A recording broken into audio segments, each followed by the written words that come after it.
Alright, this is Honors Algebra 2 Pre-Calculus. We're doing 10.7 in Pre-Calc, which is polar coordinates. In example 5, we are yet again going to convert to polar, but this time I'm going to give you the disclaimer that you need to use a calculator. So, it's always good to have a visual of where this is. So negative 5 comma 2 is going to be in quadrant 2, right? I want an angle in quadrant 2. So if I don't get the quadrant 2 angle, right, so this would be if I want a positive radius, or I would have the matching angle. If I use this one down here, I'd have a negative radius. It doesn't matter which one I end up with. But the issue is that this point is not on the unit circle. You will need a calculator to find the radians that you're going to need. So I'm going to start with what I can do, which is finding r, right? So x squared plus y squared equals r squared.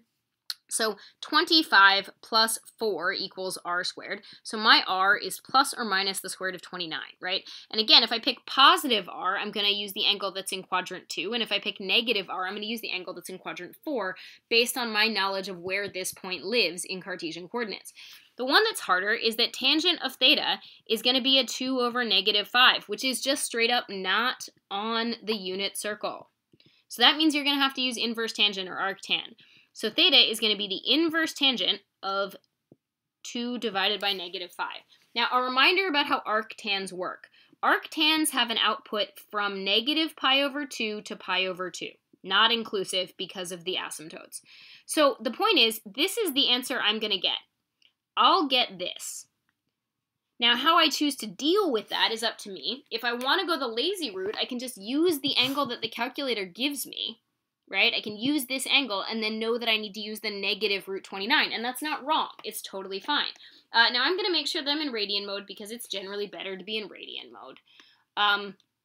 Cool. So I'm going to go ahead and do second tangent, right? Second tangent of 2 divided by negative 5, right? And I'm going to get a value. So that's fine. That's my radians, and that's great, okay? So one option, so when I did that, I got that this theta right here, that I'm just going to call theta 1, so I'm clear that I have different options, is negative 0.380 or 1, depending if I round or truncate. And I'm going to store that as A, because I think there's a good chance that I'm going to choose I want to use it again. So I have that number. I'm going to hit stow alpha A, and I made a note for myself that I stored it as A because it's useful. So there are a couple options.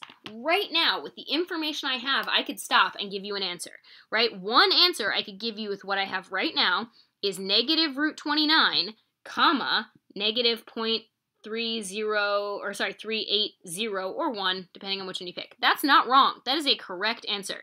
So if you're like, cool, Hogan, I would never pick a different answer, that's fine. But what if it's multiple choice and you have to find the other answer? So now let's talk about the relationship between these two angles.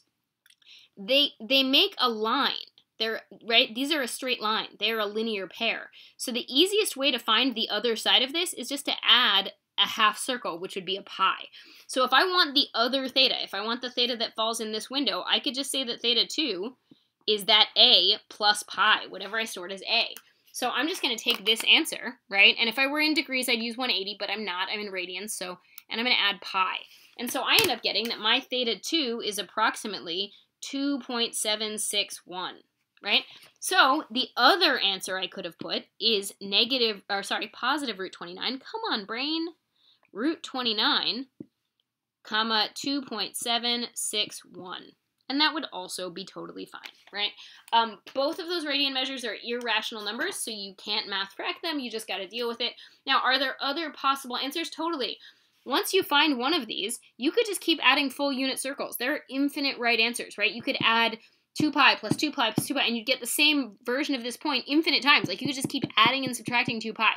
Same thing here. Once you have this one, you could add or subtract 2 pi here forever, and you could just keep the root 29. So there are infinite right answers, but you want to pick one of the easiest ones because it just makes your life generally better.